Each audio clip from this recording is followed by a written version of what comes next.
Let's end this month of May with one of nature's most bizarre and beautiful creations, the Uyuni Salt Flat in Bolivia. This is the world's largest salt flat and is a legacy of a prehistoric lake that went dry, leaving behind nearly 11,000 square kilometers of bright white salt, rock formations, and cacti studded islands. You won't see much wildlife here, but you will see pink flamingos. The salt flat is also known as the world's biggest mirror, and you've seen why. Welcome to Kaleidoscope, where we're positive, daring, different. On the show today, 7 decades of friendship for Sri Lanka and New Zealand, women in alternate dispute resolution, and one of Mexico's finest plastic artists. Kaleidoscope is on YouTube, Facebook, Instagram, and LinkedIn. Subscribe, follow, and like us if you want more of us. A huge thank you to our amazing partners on the show, Selico Live, CDB, and The Daily Morning. She wins with CDB Wings, exclusive financial solutions for women.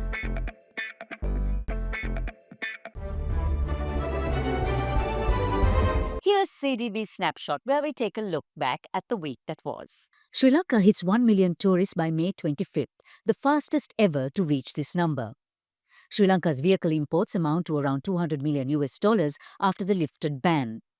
The Sincona plant, once thought to be extinct, is found in Sri Lanka in Unanangala after 150 years. JKCG Auto, a unit of JKH, say that Sri Lankans ordered over 5,000 BYD EVs and hybrids from China. Chairman of JKH, Krishan Balendra, stated that the momentum has been more than expected. Dubai becomes the first ever autism-certified destination in the world. A rat named Carolina, who has been sniffing out tuberculosis and saving lives, retires after 7 years. And here's something for chuckles. Kermit the Frog delivers an inspiring commencement speech at the University of Maryland.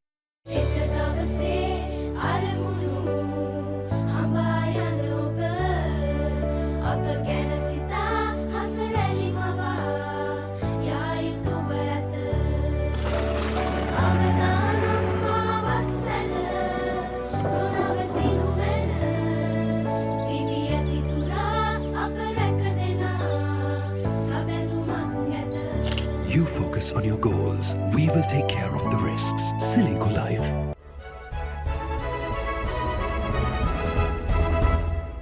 Welcome. This is Srilanka Live News Capsule. New Zealand and Sri Lanka have enjoyed a strong diplomatic relationship for over 70 years, rooted in trade, education, and development. In 2023, bilateral trade exceeded $350 million, with New Zealand playing a major role as a dairy supplier.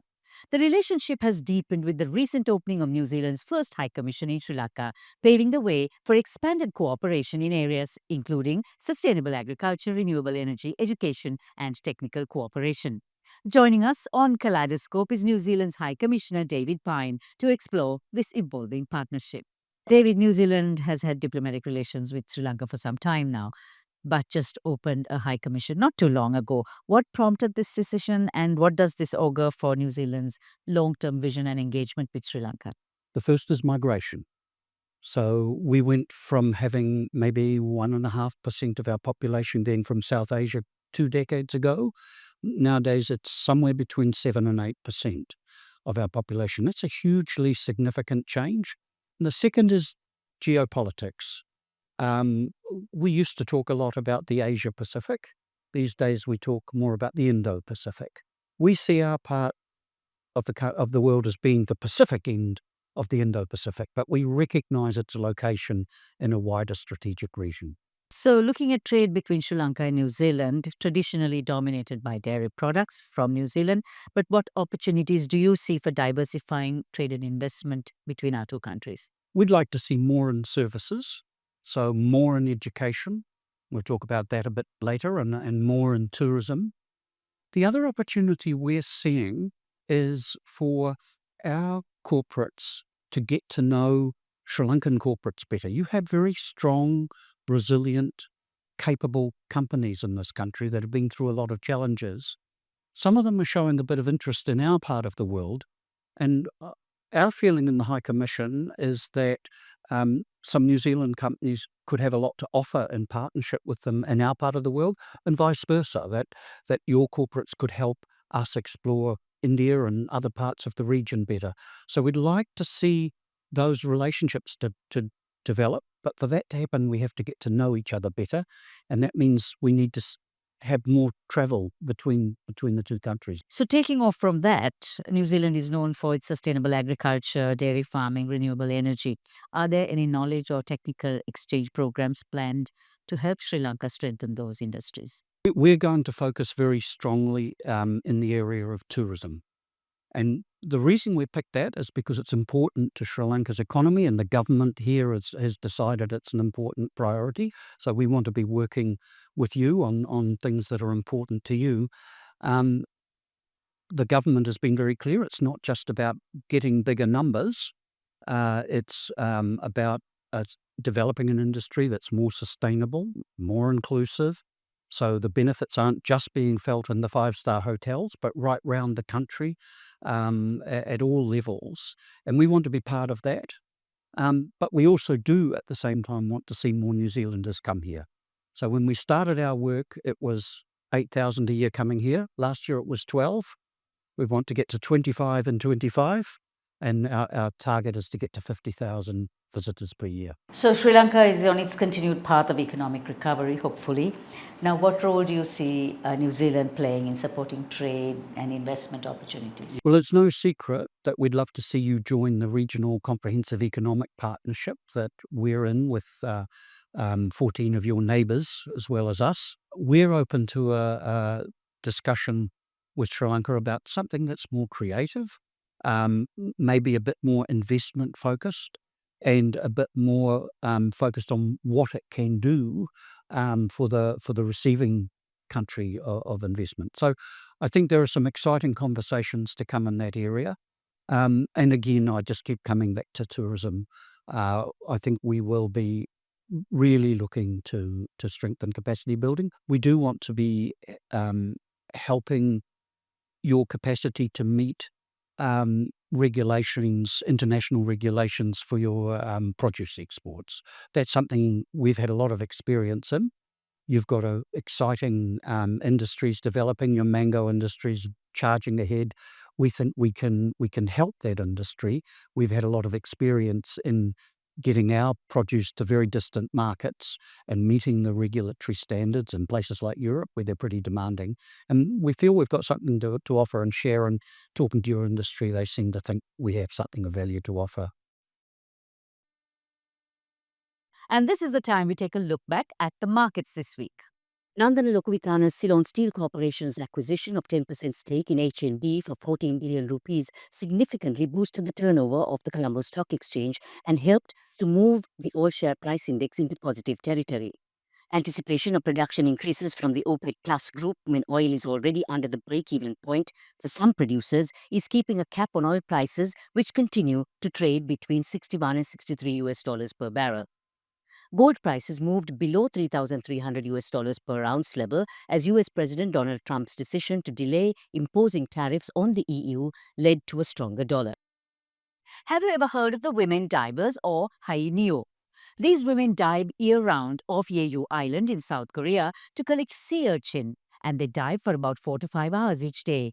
Through pregnancy, old age, and with nothing to help but a wetsuit, their DNA has been discovered to have evolved to cope with the stress of diving.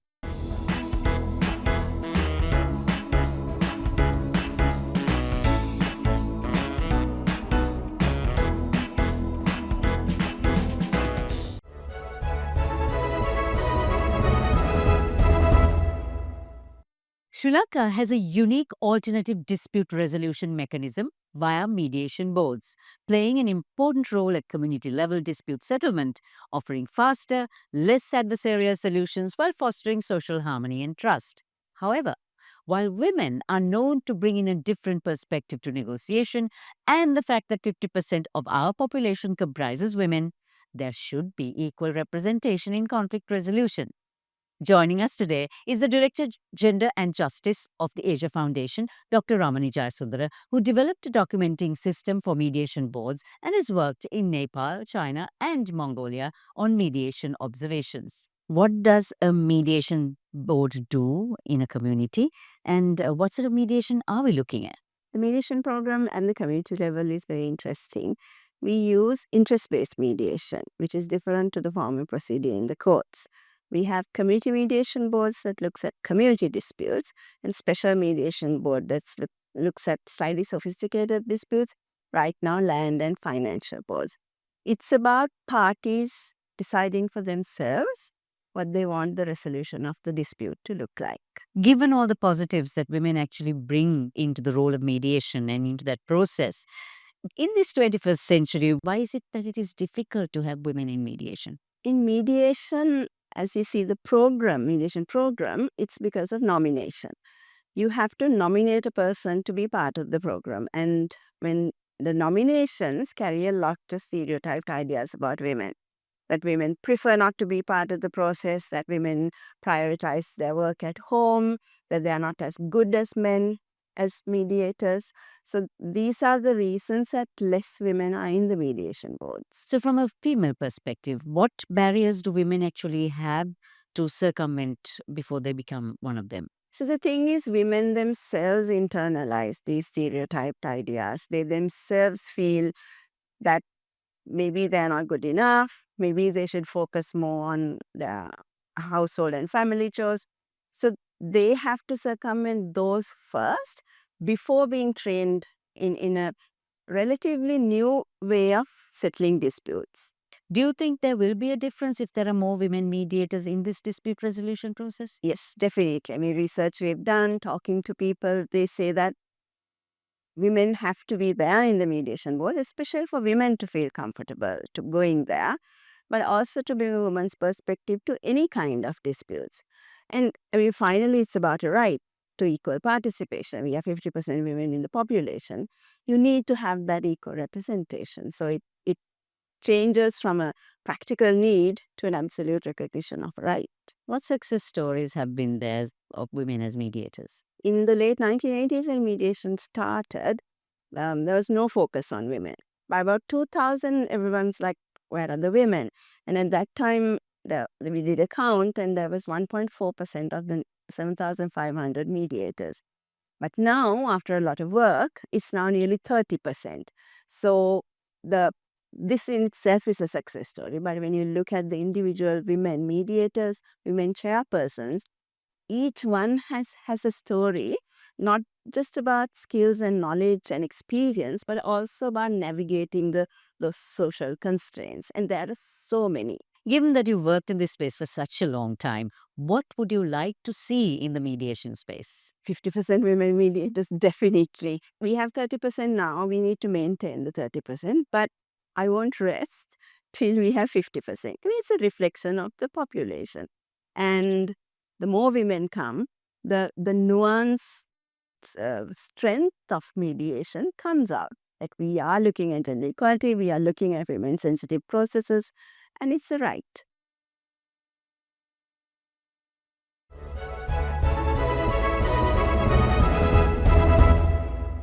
Award-winning Mexican artist Pedro Trueba was in Sri Lanka recently, showcasing an emotive and spiritually uplifting collection, The Intangible and the Invisible. Looking around the Lionel Wind Art Gallery, each canvas, segmented in its hues of whites for purity, blues for illusions, reds for power, and golds for the sacred, delved deep into the strong spirituality of the unseen and the intangible.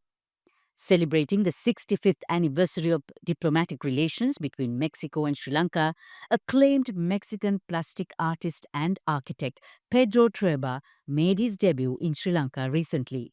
In all the pieces, I try to represent the transition of feelings. An ATIM Top 60 Masters awardee with an honorary doctorate from the University of Jalapa, Pedro has shown in over 100 exhibitions internationally. These colors with many textures, with acrylics on canvas, this is the evolution in one piece. One piece is only illusions, or is a dream, or represent only the force. This is my objective in this collection. As May draws to a close, have a great and restful weekend. We will see you in June.